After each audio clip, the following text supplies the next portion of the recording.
Hey guys, it's Layla from Ignite, and in today's video I'm taking you through the 2020 Common Module essay question using the example of the Merchant of Venice. But before I get into today's content, please do like and subscribe to our channel and click the bell for notifications. And if you're looking for resources to help you through the year ahead, check out our website at Ignite HSC. But for now, let's get into today's video.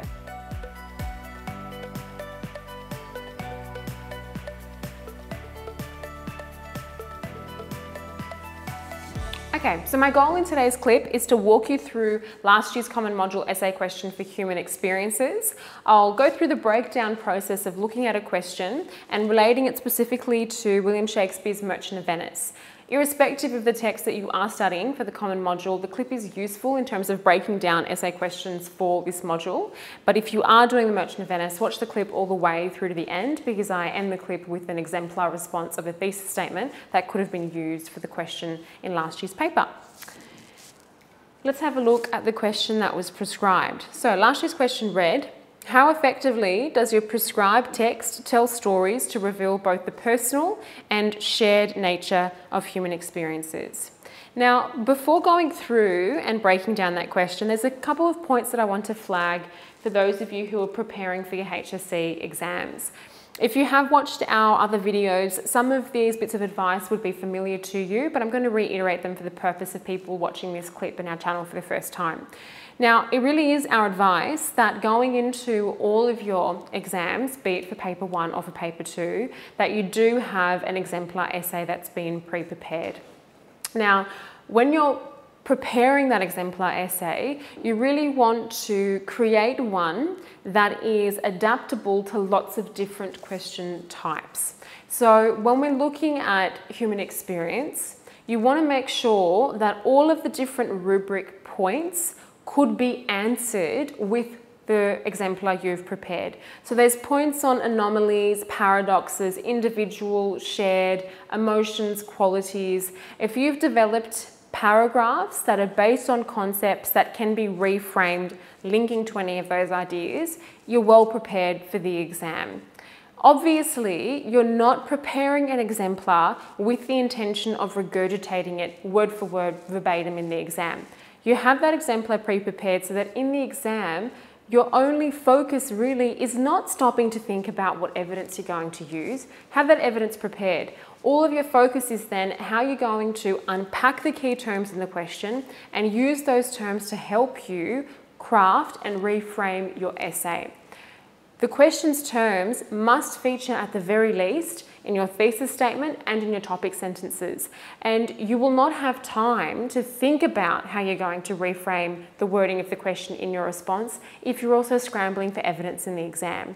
Perhaps if you had more time, if you had 2 hours to write the essay, it would be feasible, but you don't. You have 40 minutes or 45 minutes arguably for this section of the paper. So have an exemplar essay prepared that you've tested against lots of different question types and rubric points to know that it's adaptable, and follow very closely how I break down the question to show you how you make the question work for what you want to go on to say. Now, planning time. This is really crucial. As you'll see, the process of reading a question, identifying the key words, and thinking about how you're going to frame a thesis takes time. So your exemplar essay, if you're planning to write that essay in 40 minutes, it should not take you 40 minutes to write. And I'm running on the assumption here that you've timed yourself handwriting your exemplar essay in exam conditions, which you must do.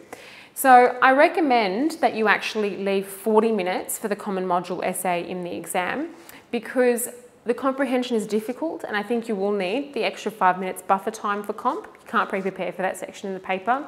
And when you think about it, the essay is worth 20 marks, the same as the essays in paper 2, where you will have 40 minutes. So writing and preparing for 40 minutes writing time seems reasonable.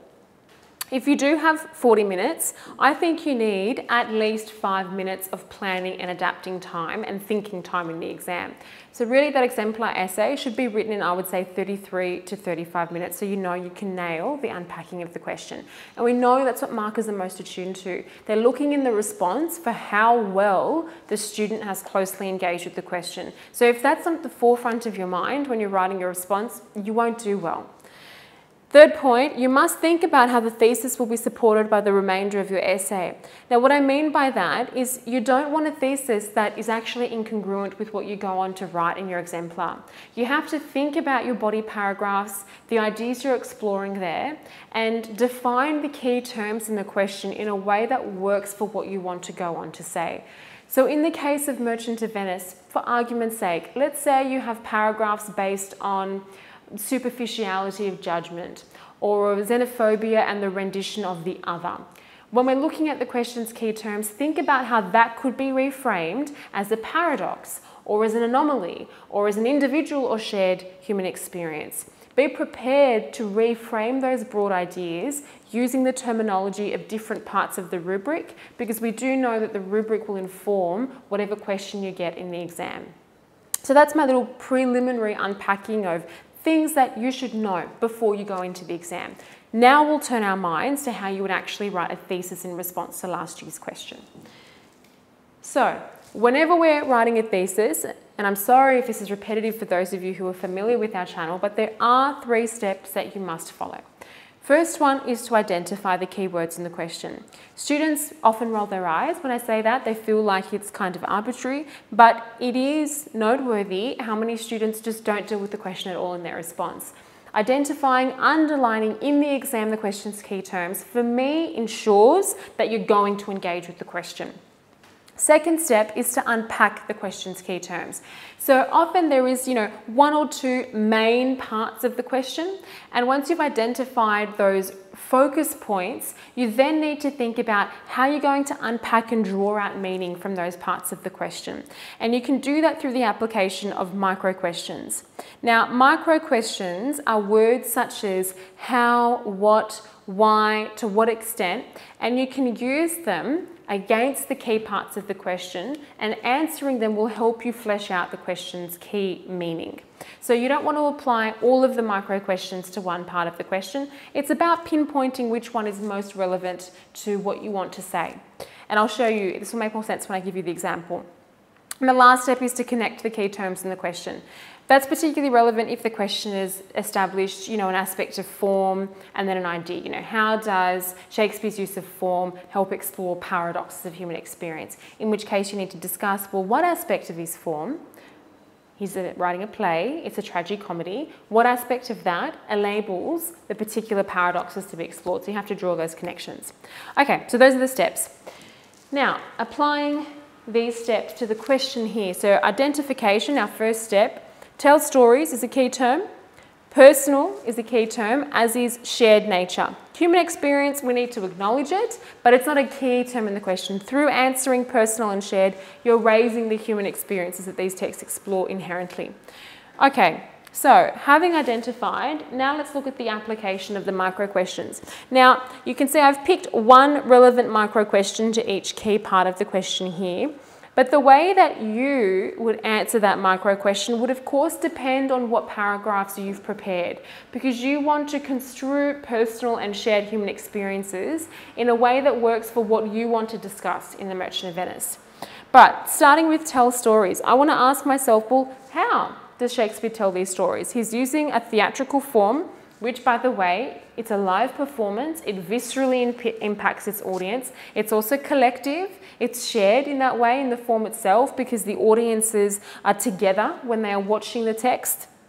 It's comedic in some ways, and it's tragic. So these are all elements of how the story is actually told. And that's how we're going to add value to that part of the question.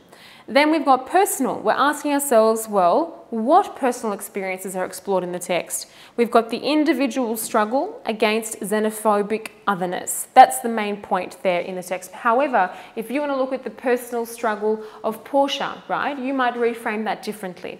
If you want to look at the personal struggle of Shylock's daughter trying to escape her identity and her Jewishness, you might reframe that differently. The point I'm trying to elucidate here is that irrespective of what you have prepared, you have scope now as you unpack the question to make your thesis work and foreground what you want to go on to say. Shared, again, what shared experiences are explored? And in my opinion, by the text end, when we see that cathartic, unfolding of emotion in the court sequence, we realize the importance of empathy because we have that sense of pity towards Shylock. So empathy and pathos in connecting with others.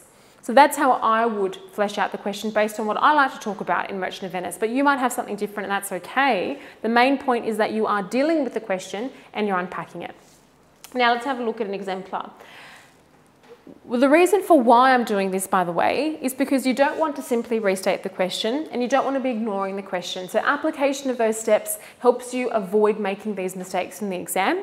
And you want to unpack the question to make the question work for you. And I framed that on the previous slide by stating that through unpacking the question in a way that foregrounds what your paragraphs are about, you're setting up an essay that is not only consistent, but has frequent links to the question because you've defined the parameters of the question in your thesis and you've made your paragraphs help answer the question as well, okay?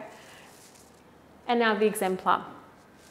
It is William Shakespeare's tragic comedic storytelling in the visceral theatrical form that evokes an individual's personal struggle against xenophobic judgment in The Merchant of Venice. Through this personal narrative, the play effectively evokes the shared need for the audience to adopt a greater sense of empathy in appreciating the experiences of others. Does it answer the question? So I've highlighted here where I've incorporated the key terms of the question, and I want you to note that I haven't just thrown in those key terms, I've added some sort of value to them. The tragic comedic storytelling in the visceral theatrical form. See how I've used an aspect of form as an adjective here to add value to show my marker that I know how he actually does the storytelling in the text. Individual's personal struggle against xenophobic judgment. Here I'm unpacking what the actual personal struggle is in the text. And it's through this personal narrative, again, referring to the question, I'm saying that he evokes the shared, that should be highlighted, the shared need for the audience to adopt a greater sense of empathy in appreciating the experiences of others. So we're using the shared experience, the personal experiences of Shylock to evoke the shared qualities that we must embody once we see the downfall of Shylock in the tragic ending of the play. So that kind of concludes the substantive content for what I wanted to say. But to wrap up, what I'm hoping you've taken away from the video are the steps that you should apply when crafting your thesis and the importance of having an adaptable, timed exemplar going into the exam. I hope that you're feeling empowered to make the question work for you because you know how you can define the question's key terms, as I've done here, to set up the rest of my essay as one which deals with the question.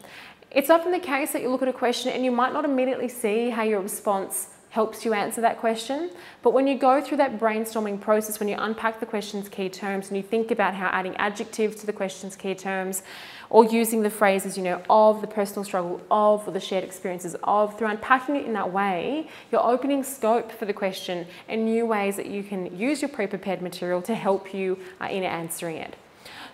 So that kind of concludes the content, guys. Thank you so much for watching. If you have any questions, please do put them in the comments below. If you like our content, please do also like and subscribe to our channel and click the bell for notifications. If you're finding this content really helpful as you navigate your way through the HSC, check out our website at Ignite HSC. We have loads of resources on all of the prescribed texts with exemplar responses, notes on context, close analysis, everything really that you need to help you nail your exams. But for now, guys, thank you so much for watching and I hope to see you in the next video.